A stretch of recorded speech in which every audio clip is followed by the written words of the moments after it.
Question भी साथ में कुछ लेंगे और कुछ हमारे बनाए हुए क्वेश्चंस, ठीक है, दोनों तरीके से लेंगे, जिससे आपकी रिलेवेंसी पता चल जाएगी कि आप जो पढ़ रहे हैं वो कितना रिलेवेंट है एग्जाम के लिए, ठीक है। और रिलेवेंट की भी बात करें तो आप किसी भी चीज़ की रिलेवेंसी देखें तो पिछले 5 से 6 साल के प्रीवियस ईयर क्वेश्चन से आप उसका एक एनालिसिस कर सकते हैं। यहीं पर आप जेएसओ के लिए 2010 का क्वेश्चन पेपर सॉल्व करें, 2009 का सॉल्व करें, तो वो किसी मतलब का नहीं है, क्योंकि वहाँ पर 200 क्वेश्चंस आते थे और उन क्वेश्चंस का लेवल कुछ नहीं होता था इनके कंपैरिजन जो आजकल एग्जाम क्वेश्चंस आ रहे हैं एग्जाम में। तो आप इन्हें न लगाएं, ठीक है। मैं आपको सजेस्ट करूंगा कि आप 2014 से लेके 2019 तक के क्वेश्चन सॉल्व करें और हर एक क्वेश्चन सॉल्व कर लें, जिसमें आपके ये टोटल 6 ईयर के क्वेश्चंस हो जाएंगे, ठीक है। तो यही आपके लिए बेनिफिशियल होने वाला है और इन बाकी से पहले जो टाइम वेस्ट करने का कोई फायदा नहीं है आपको, तो मैं आपको सजेस्ट करूंगा यहाँ से करें, ठीक है। तो चलिए अब स्टार्ट करते हैं। पहला क्वेश्चन जो कि 2014 में पूछा भी गया है, if the binomial distribution has the parameter n equals to 3, p equals to 1/3, n क्या है, number of observation, and p क्या है, प्रोबेबिलिटी ऑफ सक्सेस। तो यहाँ पर वेरिएंस पूछा है, ठीक है। अच्छा, इसकी हिंदी नहीं लिखी तो इसे बोलेंगे द्विपद बंटन, ठीक है। तो द्विपद बंटन का आपको पैरामीटर्स दे रखे n3 और p दे रखा 1/3 और वेरिएंस पूछा है, ठीक है, यानी विचरण आपसे पूछा है यहाँ पर। तो जब आप ये चैप्टर पढ़ेंगे रैंडम वेरिएबल वाला, तो वहां पर मैंने सारी चीजें डिस्कस करी गई हैं। जैसे कि अगर बात करें बाइनोमियल डिस्ट्रीब्यूशन, आप ध्यान रखें जहां भी बाइनोमियल डिस्ट्रीब्यूशन आएगा मैं उसे बीडी लिखूंगा, जहां पर भी पॉइसन डिस्ट्रीब्यूशन आएगा उसे पीडी लिखूंगा और जहां पर नॉर्मल डिस्ट्रीब्यूशन आएगा उसे मैं एनडी लिखूंगा शॉर्ट में, ठीक। आगे आप कंटिन्यू करिए सीरीज को और इन चीजों में हम टाइम ज्यादा वेस्ट नहीं करेंगे कि पूरा पूरा लिखने में, राइट। तो बीडी में अगर बात करें तो आपका सारी चीज अगर मैं आपको एक बार रिकॉल करा दूं तो मीन आपका कितना होता है, मीन आपका n इंटू पी, ठीक है, ये आपका मीन हो जाएगा। अगर मोड की बात करें बाइनोमियल डिस्ट्रीब्यूशन के लिए तो n+1 into P, right. And दो मोड होते हैं, n+1 इंटू p-1, ठीक। तीसरी बात करें यहाँ पर मीडियन की, तो मीडियन भी आपकी मीन के बराबर होती है बाइनोमियल डिस्ट्रीब्यूशन में, यानी NP होती है। फिर इसके बाद बात करें वेरिएंस की, तो वेरिएंस इसका NPQ होता है, ठीक है।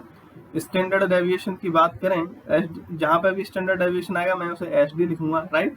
तो स्टैंडर्ड डेविएशन की बात करें तो वो क्या होता है, स्क्वायर रूट ऑफ वेरिएंस, ठीक है। यानी आपको अगर वेरिएंस पता है तो आप स्टैंडर्ड डेविएशन भी निकाल सकते हैं।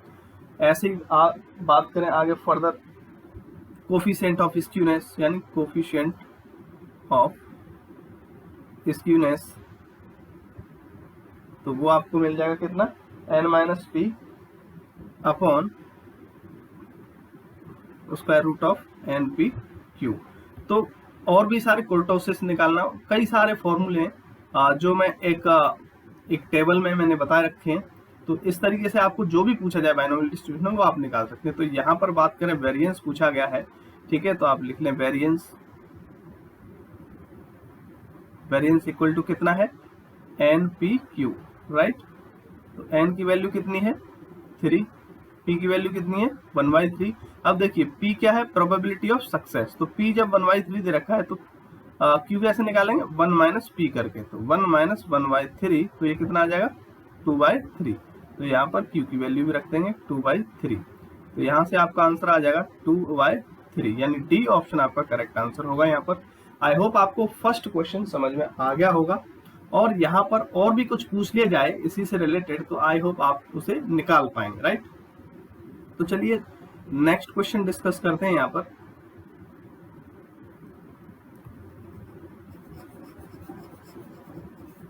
अब इसमें देखते हैं क्या पूछा है।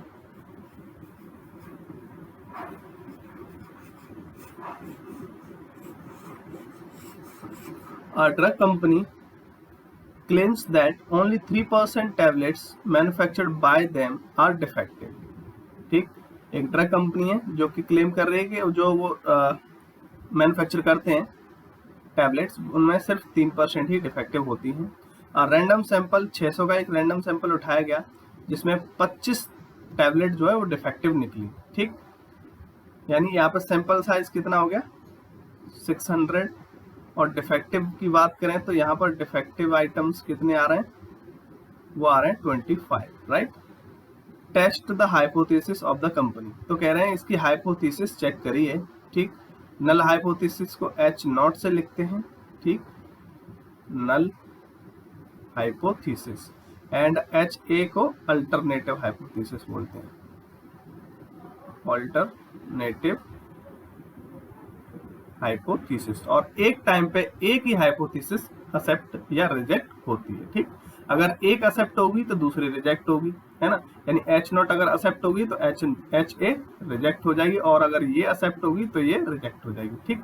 ये कुछ बेसिक टर्म्स हैं, जब आप पढ़ेंगे 7th चैप्टर में जो हमने बुक में लिखा है, तो वहां पर आपको ये सारी चीजें डिटेल में मिल जाएंगी। यहाँ पर हम क्वेश्चन को डिस्कस कर लेते हैं, ठीक। तो मेन चीज क्या है, अब ये डिफेक्टिव आइटम दे रखे हैं, तो जो आप लिमिट निकालेंगे, यानी जो डिफेक्टिव आइटम्स की एक, जैसे इन्होंने क्या दे रखा है, जेड यहाँ पर दे रखा है 1.96, यानी Z distribution 95% of confidence level पे दे रखा है। तो अब इस पर क्या लिमिट होगी, है ना, आपकी, अगर लेट सपोज ये अपर लिमिट, ये लोअर लिमिट है, ठीक है, और ये अपर लिमिट है, तो इसके बीच में अगर आपका 25 टैबलेट्स लाई करता है, तो यानी आपकी जो हाइपोथेसिस है, नल हाइपोथेसिस, वो एक्सेप्ट होगी, ठीक है, तो एक्सेप्ट होगी, और अगर ऐसा नहीं होता है तो रिजेक्ट हो जाएगी, ठीक। तो चलिए कैलकुलेट कर लेते हैं। तो मैं आपको लिमिट बता देता हूं कि वो लिमिट कैसे कैलकुलेट करेंगे। यहाँ पर डिराइव करने के बजाय मैं डायरेक्ट आपको बता दे रहा हूं। तो वो लिमिट हम निकालेंगे, probability of success plus minus Z, यानी जो जेड की वैल्यू दे रखी है इस अल्फा पर 95% पर, ठीक है, और इंटू PQYN, ठीक है, पूरे का स्क्वायर रूट है। तो आप P की वैल्यू कितनी रखेंगे यहाँ पर, प्रोबेबिलिटी, अब जैसे कि बात करें P, इन्होंने बोल दिया कि 3% यहाँ पर होता है, तो आप P की वैल्यू यहीं से निकालेंगे 3/100, ठीक है, 3/100 यानी ये 0.03 आ गया। तो अब आप Q जब निकालेंगे तो 1 माइनस P करके निकलेगा, तो ये कितना जाएगा 0.97। तो आप वही चीज यहाँ पर रख दीजिए, P की वैल्यू रखेंगे तो 0.03 प्लस माइनस जेड की वैल्यू कितनी दे रखी है, देखो क्वेश्चन में दे रखी है कितनी, 1.96, तो यहाँ पर आप 1.96 रख दें, into square root of 0.03 P की वैल्यू इंटू 0.97 Q की वैल्यू दे रखी है, और N कितना दे रखा है 600। तो जब आप इसे कैलकुलेट करेंगे, फर्दर इसे आगे सिंप्लीफाई करेंगे, तो ये आ जाएगा आपका 0.03 प्लस माइनस आपका 0.014, राइट। कैलकुलेट कर लेना, मैंने डायरेक्ट यहाँ पर लिख दिया है, ठीक। तो ये आ गई आपकी लिमिट। अब इसे एक बार प्लस के साथ और एक बार माइनस के साथ अगर देखेंगे तो कितना आ जाएगा, जैसे 0.03 में से आप 0.014 घटाएंगे तो 0.016 आ जाएगा, और एक कितना आ जाएगा 0.044, राइट। तो एक लिमिट ये हो गई और दूसरी लिमिट ये हो गई। तो ये तो है जब n = 1 के लिए एक तरीके से मतलब एक सैंपल साइज आपने 1 रखा है। यहाँ पर कितना दे रखा है 600 दे रखा है, तो आप एक बार इसमें 600 का मल्टीप्लाई कर लें इंटू 600, तो यहाँ पर ये कितना आ जाएगा, यहाँ पर आ जाएगा 9.6, और यहाँ पर मल्टीप्लाई करके कितना आ जाएगा 26.4। यानी आपकी लिमिट जो L1 मैंने बोला वो ये आ गई, और दूसरी लिमिट L2 बोला वो ये आ गई। अब देखिए ये जो 25 दे रखा है क्वेश्चन में, 25 वो इसमें लाई कर रहा है कि नहीं कर रहा है, तो 9.6 से 26.4 के बीच में 25 लाई कर रहा है, यानी आपकी नल हाइपोथेसिस H0 जो है वो एक्सेप्ट हो गई है, यानी जो मैन्युफैक्चरर क्लेम कर रहा है वो सही बोल रहा है। अगर यहीं पर लेट सपोज आपकी लिमिट 9.6 से 9.6 से लेट सपोज 18 तक आती, तो आपका 25 इसके बीच में लाई नहीं करता, तो आपकी ये रिजेक्ट हो जाती। उस केस में एक जस्ट एग्जांपल बता रहा हूँ। यहाँ पर तो आपका आंसर ये है कि H0 जो है वो एक्सेप्ट हो गई है, यानी null hypothesis is accepted, option B is correct answer. I hope आपको समझ में आ गया होगा। थोड़ा सा डिफिकल्ट है ये, मतलब आपको लगेगा क्योंकि आप पहली बार पढ़ रहे हैं, लेकिन ऐसा कुछ नहीं है। मतलब सिंपल, ये आपको लिमिट्स इसकी पता होंगी तो आप इजीली कैलकुलेट कर सकते हैं। और n का मल्टीप्लाई करना ना भूलें, यहाँ पर जो भी दे रखा है सैंपल साइज, ठीक। और नहीं समझ में आया तो वीडियो को पॉज करके दोबारा देखें। चलिए नेक्स्ट क्वेश्चन पर चलते हैं। ये आपको इजी क्वेश्चन मिलेगा यहाँ पर। ये ट्रेंड से है, जो आपको चैप्टर 8 हमने पढ़ाया है उसमें ट्रेंड की बात करी गई है, टाइम सीरीज वाला, ठीक। तो यहाँ पर देखें क्या दे रखा है। If the trend equation to forecast demand y in lakhs for the required month t y equals to 100 plus 20t plus minus 5t square, what is seasonally adjusted demand forecast for month 3 for which the corresponding seasonal, इन्होंने seasonal index दे रखा है, ठीक है, और ये equation दे रखी है और पूछ रहे हैं सीजनली एडजस्टेड डिमांड, ठीक। तो यहाँ पर सीजनल इंडेक्स का फॉर्मूला सबसे पहले मैं आपको बताऊंगा। यहाँ पर seasonal index equal to seasonal demand forecast, seasonal demand forecast upon forecast demand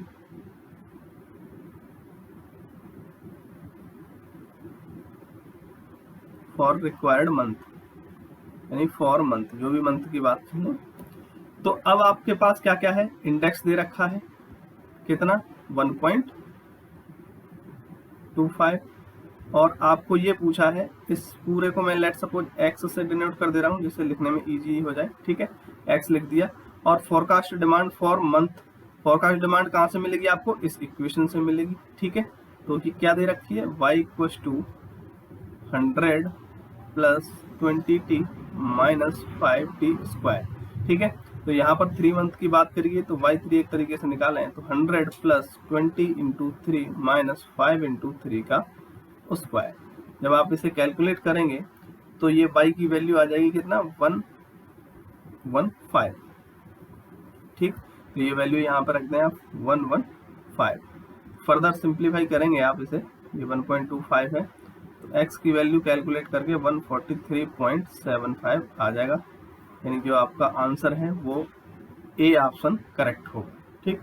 I hope आपको समझ में आ गया होगा। सबसे पहले आपको ये फॉर्मूला पता होना चाहिए, इसमें क्या क्या दे रखा है आपके पास वो यहाँ पर लिख दीजिए, और जो नहीं दिया है वो आप डायरेक्टली इस फॉर्मूले से जो इक्वेशन दे रखी है उससे निकालिए, ठीक है। चलिए 2017 का प्रीवियस ईयर क्वेश्चन था ये। नेक्स्ट क्वेश्चन है फोर्थ, यह a sample is blank of whole data, यानी पॉपुलेशन ऑफ इंटरेस्ट। आपको बता दें जब आप स्टैटिस्टिक्स पढ़ेंगे तो इसमें आपको दो चीजें बार बार पूरे स्टैटिस्टिक्स में मिलेंगी, एक मिलेगा पॉपुलेशन का साइज, ठीक है, और एक मिलेगा सैंपल साइज, ठीक है, पॉपुलेशन साइज, सैंपल साइज। जब एक ही क्वेश्चन में दोनों आते हैं तो पॉपुलेशन साइज को कैपिटल एन से डिनोट कर देते हैं, सैंपल साइज को स्मॉल एन से करते हैं, राइट। तो अब यहाँ पर बात करें तो बड़ा कौन है, ये तो मैंने इस तरीके से समझा दिया तो आपको वैसे भी समझ में आ गया, यानी पॉपुलेशन का साइज है वो बड़ा होता है, सैंपल साइज छोटा होता है।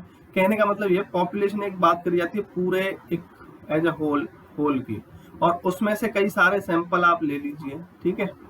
तो ये क्या हो जाते हैं, ये सैंपल्स हैं, ये सैंपल्स हैं, और ये क्या है, ये आपका पॉपुलेशन है, पूरी एज अ होल कितनी पॉपुलेशन है, इसमें से आपने सैंपल साइज ले लिया N1 का, N2 का, N3 का, इस तरीके से डॉट डॉट डॉट जितने भी सैंपल्स लेंगे तो वो उसमें एक तरीके से कह सकते हैं कि सैंपल जो है वो क्या है, वो सबसेट है, सैंपल सबसेट है किसका, पॉपुलेशन साइज का। तो इसमें आंसर आपका हो जाएगा, क्या दे रखा है, ए ऑप्शन करेक्ट आंसर हो जाएगा, ठीक है। ये क्वेश्चन पूछा जा सकता है। नेक्स्ट क्वेश्चन डिस्कस करते हैं। If x1 is normally distributed and with mean 10, यानी x1 क्या है, नॉर्मली डिस्ट्रीब्यूटेड है, nd मैंने लिख दिया, जिसमें आपका मीन कितना दे रखा है, मीन 10 दे रखा है, वेरिएंस 16 दे रखा है। यहीं पर बात करें x2 ये भी आपका नॉर्मली डिस्ट्रीब्यूटेड है। इसमें मीन कितना दे रखा है, 15 दे रखा है। वेरिएंस इसमें कितना दे रखा है, 25 दे रखा है। अब वो कह रहा है कि x1 माइनस x2 अपॉन 2 ये भी आपका नॉर्मली डिस्ट्रीब्यूटेड है, तो इसका मीन बताइए, इसका वेरिएंस भी बताइए। ये दोनों चीजें इसकी पूछी। तो आपको यहाँ पर बता दूं, जैसे अगर लेट सपोज x कोई रैंडम वेरिएबल है, ये रैंडम वेरिएबल वाले चैप्टर से है क्वेश्चन। x कोई रैंडम वेरिएबल है और उसका आपको मीन दे रखा है लेट सपोज x बार, ठीक है। तो जब आप मीन ऑफ 2x का निकालेंगे तो वहां पर आपका 2x बार आ जाएगा। x बाई 2 का निकालेंगे तो x बार बाई 2 आ जाएगा, ठीक है। और x प्लस 2 का निकालेंगे तो x आएगा। तो ये बता दिया किस तरीके से मीन निकलता है। ऐसे ही वेरिएंस की बात करें कि x एक रैंडम वेरिएबल है, रैंडम वेरिएबल को RV से लिख रहा हूँ, ठीक है। और इसका वेरिएंस जो दे रखा है वो लेट सपोज सिग्मा दे रखा है, सिग्मा स्क्वायर, ठीक है। तो 2x का कितना होगा, 2x का रैंडम वेरिएबल की बात करें तो जो आगे जितना भी होता है x के उसका स्क्वायर हो जाता है, यानी 2 का स्क्वायर इंटू सिग्मा स्क्वायर, जो पुराना होगा वही यहाँ पर लिख लेंगे। तो सिग्मा स्क्वायर तो कितना हो जाएगा, 4 sigma square, right. Let suppose x by 2 का पूछ रहा है तो x के आगे कितना हुआ, 1 बाई 2 हुआ, तो 1 बाई 2 का स्क्वायर इंटू सिग्मा स्क्वायर, तो यानी सिग्मा स्क्वायर बाई 4 हो जाएगा। तो चलिए अब इस क्वेश्चन को कर लेते हैं। तो मीन की बात करें तो mean of x1 by 2 minus x2 by 2 इस तरीके से लिख सकते हैं, कोई दिक्कत है ना। हमने इसे अलग अलग ब्रेक कर लिया, तो यानी अब 1 बाई 2 आगे आ जाएगा और मीन ऑफ x1 ऐसे ही 1 बाई 2 आगे आ गया, मीन ऑफ x2। तो 1 बाई 2 मीन ऑफ x2 कितना, x1 कितना दे रखा है 10, minus 1 by 2 mean of x2 कितना दे रखा है 15, ठीक है। तो ये रख दिया, इसे सिंप्लीफाई किया तो हमने ये कितना आ जाएगा माइनस के 2.5, यानी माइनस के 5 बाई 2 आपका मीन आ गया, ठीक है। एक चीज यहाँ से आ गई। दूसरी चीज बात करें वेरिएंस, तो variance of x1 by 2 minus x2 by 2, ठीक है। इसे आप ऐसे लिख सकते हैं 1 बाई वेरिएंस, एक मिनट, 1 बाई 2 जैसे इसमें है तो 1 बाई 2 का स्क्वायर होएगा, 1 बाई 2 थोड़ा क्लियरली लिखता हूँ, 1 बाई 2 इसका square into variance of x1 minus 1 by 2 का square into variance of x2, ठीक है। तो 1 बाई 2 का स्क्वायर जब किया तो कितना आ जाएगा 1 by 4 into variance of x1 कितना दे रखा है 16, तो आपने यहाँ पर रख दिया 16 माइनस 1 बाई 2 का square 1 by 4 into variance of x2 कितना दे रखा है 25। तो जब आप इसे फर्दर सिंप्लीफाई करेंगे तो कितना आ जाएगा 41 बाई 4, यानी ये आपके दोनों चीजें निकल आई। मीन कितना माइनस के 5 बाई 2, वेरिएंस कितना 41 बाई 4। तो ऑप्शन आपका जो है आई होप बी ऑप्शन आपका करेक्ट आंसर हो जाएगा, ठीक है। इसे बार बार देखिए, थोड़े से अच्छे क्वेश्चन लिए मैंने इनिशियली, और कोशिश करूंगा आगे चल के बैलेंस्ड तरीके से हो, कुछ टफ हो कुछ इजी हो, ठीक है, और कुछ थियोरिटिकल भी हो, तो वैसे हैं आगे आपको मिल जाएंगे। अब देखिए calculate the mean of the following data set. यहाँ पर ये क्वेश्चन जो है बेसिकली दो तरीके से किया जा सकता है, एक तो नॉर्मल आप मीन निकालें और एक स्टेप डेविएशन। तो ये डेविएशन मेथड से पूछा है इसमें, क्योंकि ऑप्शंस उसी हिसाब से दिए हैं। डेविएशन मेथड से आपको निकालना है मीन, ठीक है। तो डेविएशन मेथड से जब आप मीन निकालेंगे तो सबसे पहले तो क्लास इंटरवल CI लिख लेते हैं, कितना 0 से 10, 10 से 20, 20 से 30, 30 से 40, 40 से 50, 50 से 60 और 60 से 70, लास्ट ये आ गया, राइट। और यहाँ पर फ्रीक्वेंसी f कितनी रखी 10, 12, 16, 20, 21, 18 एंड 5, ये आपकी फ्रीक्वेंसी आ गई।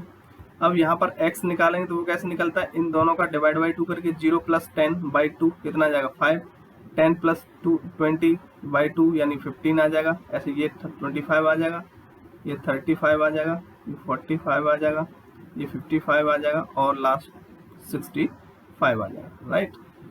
तो अगर यहाँ पर लेट सपोज ये डेविएशन मेथड नहीं कहता तो आप f और x का मल्टीप्लाई करते, f इंटू एक्स, ठीक है, जो आता वहां से समेशन ऑफ fx निकाल लेते और डिवाइड बाई n कर देते, वो आपका आंसर हो जाता।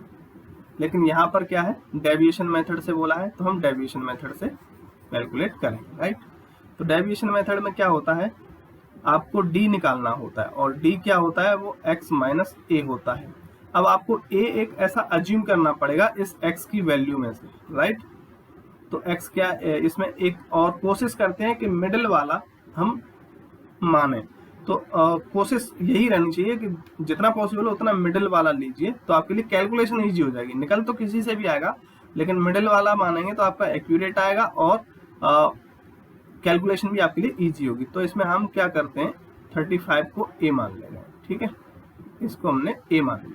तो जब d निकालेंगे तो 5 माइनस 35 तो कितना आ जाएगा -30, इस तरीके से 15 माइनस 35 ये कितना आ जाएगा -20, और ये 25 माइनस 35 ये कितना आ जाएगा -10, और 35 माइनस 35 ये कितना आ जाएगा 0, 45 माइनस 35 ये कितना आ जाएगा 10, 55 माइनस 35 ये कितना आ जाएगा 20, और 65 माइनस 35 ये कितना आ जाएगा 30, राइट।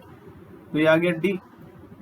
और स्टेप डेविएशन से जो मीन निकालते हैं उसका फॉर्मूला आपको पता होगा, आई होप। नहीं पता है तो आप याद कर लीजिए, a plus sigma f into D by N, right. चलिए a कितना है 35, f d, अब देखिए d तो आपने निकाल लिया, लेकिन आपको क्या चाहिए f इंटू डी, ठीक। f है कितना 10 और d कितना है 30, तो माइनस का 300 आ जाएगा मल्टीप्लाई करके, राइट। ऐसे ही 12 इंटू -20 मल्टीप्लाई करके 240 आ जाएगा। ऐसे ही 16 इंटू -10 ये माइनस के 160 आ जाएगा, ठीक है।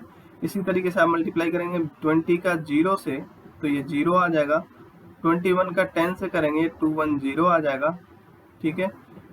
18 का 20 से करेंगे 360 आएगा। ऐसे ही आप 5 का मल्टीप्लाई 30 से करेंगे तो 150 आएगा। तो यहाँ से आप टोटल निकालेंगे सिग्मा एफ डी, ये कितना आ जाएगा, जब आपको टोटल करेंगे तो ये 20 आएगा, ठीक है।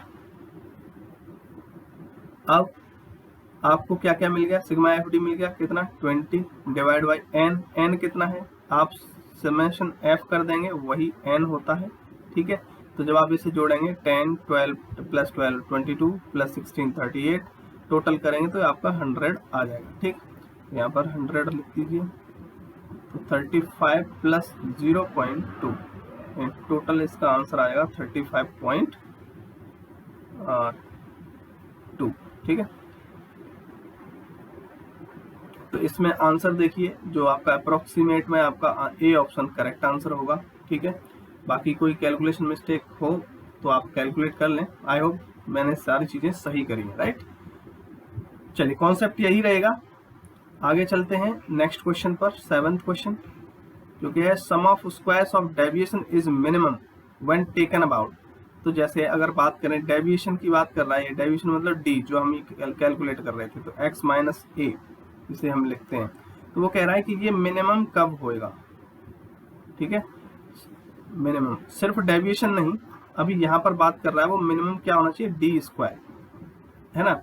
डी स्क्वायर उसका भी समेशन, लेट सपोज एक d1 आया, एक d2 आया, d3 आया, फिर उसका स्क्वायर किया d1 स्क्वायर, इसका स्क्वायर किया d2 स्क्वायर, इसका स्क्वायर किया d3 स्क्वायर, और फिर इन सबको हमने जोड़ा, ठीक है, तो उसे लिख देंगे सिग्मा डी स्क्वायर पे। तो ये मिनिमम कब होगा, तो ये मिनिमम तब होता है जब हम इसे मीन के अबाउट निकालते हैं, ठीक है। मीन के अबाउट निकालते तब मिनिमम होगा, तो यानी ए ऑप्शन आपका करेक्ट आंसर हो जाएगा। इसमें आप कोई भी एग्जांपल लेके प्रूफ कर सकते हैं, लेकिन यहाँ पर प्रूफ करने की जरूरत नहीं है, आप सिंपली याद कर लें, ठीक है। आपका टाइम वेस्ट होगा। चलिए क्वेश्चन 8 की बात कर लेते हैं। Find standard deviation if 256 times of fair coin is tossed. अब देखो यहाँ पर ये क्वेश्चन यहाँ पर क्यों लिया है, मैंने जानबूझ के ऐसा क्वेश्चन लिया है, हालांकि मैं आपको ऊपर करा चुका हूँ ऐसा। देखिए n की वैल्यू क्या दे रखी है, 256 दे रखी है, और कॉइन है, और इससे अब इसमें कोई डिस्ट्रीब्यूशन उसने बोला नहीं, तो कॉइन के केस में क्या है, दो ही एस्पेक्ट, चित्त या पट, है ना, हेड और टेल। कोई कॉइन है या तो हेड होगा या टेल होगा, ठीक। तो यहाँ पर प्रोबेबिलिटी ऑफ सक्सेस की बात करें तो कितना होगा, 1/2, और प्रोबेबिलिटी फेलर भी 1/2 हो जाएगा, क्योंकि इसे कैसे निकालते हैं, p माइनस क्यू करके, ठीक है। तो ये भी 1/2 आ जाएगा। तो देखिए p यहाँ पर कितना दे दिया, 1/2, q कितना दे दिया, 1/2। पूछा क्या है, स्टैंडर्ड डेविएशन, और मैंने क्या बताया था आपको कि वेरिएंस अगर आपको पता है बाइनोमियल डिस्ट्रीब्यूशन का, वो कितना होता है, NPQ। तो जब आप स्टैंडर्ड डेविएशन निकालेंगे तो वो कैसे निकलेगा, स्क्वायर रूट ऑफ वेरिएंस, तो स्क्वायर रूट ऑफ NPQ, ठीक है। तो स्क्वायर रूट ऑफ n कितना दे रखा है, 256 इंटू p कितना 1/2 इंटू q कितना 1/2।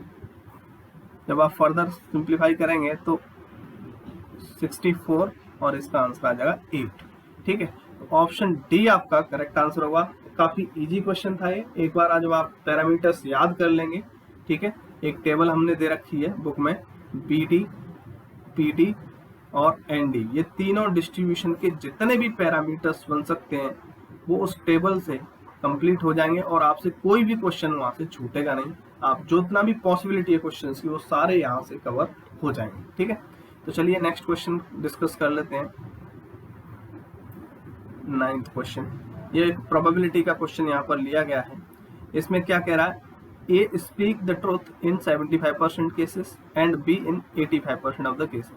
यानी A जो है 75% केसेस में सत्य बोलता है और B 80% में सत्य बोलता है। तो in what percentage cases are they likely to contradict each other in the same fact. यानी किसी एक पर्टिकुलर फैक्ट के लिए ऐसा कब ऐसा होने की क्या प्रोबेबिलिटी है कि वो दोनों के मत जो है वो डिफरेंट हों, दोनों के जो विचार हैं, आइडियाज हैं, वो डिफरेंट हों, और कंडीशन दे रखी है कि ए और बी जो दोनों इंडिपेंडेंट है, एक दूसरे पे डिपेंड नहीं कर रहे हैं। तो अब इस क्वेश्चन को समझो क्या पूछा है, ठीक है। इसने पूछा है, लेट सपोज अगर बात करें, मतलब प्रोबेबिलिटी ऑफ कॉन्ट्राडिक्शन पूछा है एक तरीके से, है ना, कॉन्ट्राडिक्शन कहने का मतलब एक टाइम पे एक जना सही होना चाहिए। लेट सपोज अगर A ट्रू है तब B जो है ट्रू नहीं होना चाहिए, ये झूठ बोलेगा, ठीक है। यानी A ट्रू बोल रहा है एंड B लाई बनना है, इसमें कॉन्ट्राडिक्ट हुआ। तो एक तो ये सिचुएशन हो गई, या दूसरी सिचुएशन क्या बन सकती है, A लाई बोले और एंड B जो है वो ट्रू बोले, यही दो केसेस हो सकते हैं, ठीक है। तो देखिए आप प्रोबेबिलिटी में पढ़ेंगे तो एंड की जगह पर क्या मिलता है, मल्टीप्लाई का साइन, और की जगह पर क्या मिलता है, प्लस का साइन, ठीक। तो आप ऐसे डिनोट कर लें कि प्रोबेबिलिटी ऑफ ट्रू A, ठीक है, इनटू प्रोबेबिलिटी B गलत बोल रहा है तो कॉम्प्लीमेंट कर देंगे उसका, प्लस प्रोबेबिलिटी ऑफ A बार, ठीक है, लाई बोल रहा है तो बार किया, और ये ट्रू बोल रहा है B तो PB हो गया।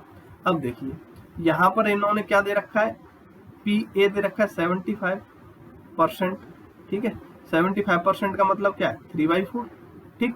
PA अगर 3/4 है तो PA बार कितना आएगा, 1 माइनस से माइनस कर दीजिए, 1 माइनस 3/4 1/4 आ जाएगा। ऐसे ही आपको ये दे रखा है PB कितना दे रखा है, 80% का मतलब 4/5। तो यहाँ से आप PB बार अगर निकालें तो 1 माइनस 4/5 निकाल लेंगे तो कितना आ जाएगा, 1/5। तो बस आप यहाँ पर रख दीजिए, अब सारा कुछ आपके पास आ गया, बस आपको put the value get the answer करना है, राइट।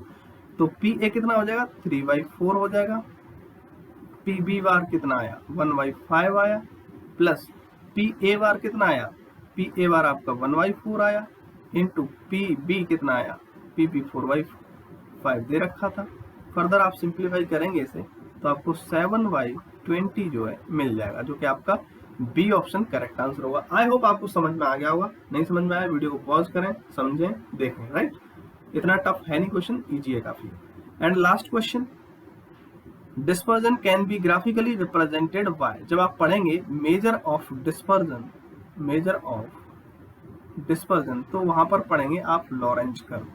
तो लॉरेंज कर्व इसके मेजर करने के लिए यूज किया जाता है डिस्पर्जन के लिए। तो यहाँ पर देख लीजिए आपका सी ऑप्शन करेक्ट आंसर होगा। ठीक है, लास्ट में आपको यहाँ पर आंसर्स भी दे रखे हैं। तो ये पीडीएफ जो है क्वेश्चंस की, ये क्वेश्चंस की पीडीएफ आपको डिस्क्रिप्शन बॉक्स में मिल जाएगी। ठीक है, तो वहां से आप डाउनलोड कर लें और एक बार वीडियो देखने के बाद खुद से ट्राई करें। पहले अगर आपने थोड़ा बहुत पढ़ रखा है तो एक बार बिना वीडियो देखे भी आप ट्राई कर सकते हैं, और नहीं है तो पहले एक बार देख लें, फिर उसके बाद खुद से ट्राई करें। जब आप ये कर लेंगे तो इस टाइप का क्वेश्चन आई होप आपसे छूटेगा नहीं, और एग्जाम में यहाँ से आपको 2 से 3 क्वेश्चन मिल जाएंगे। Right, stay tuned for the next part, और चैनल को सब्सक्राइब करें, शेयर करें जितना हो सके, जिससे मैं इस सीरीज को कंटिन्यू रखूं और मुझे भी थोड़ा इंटरेस्ट आए कि लोग देख रहे हैं। राइट।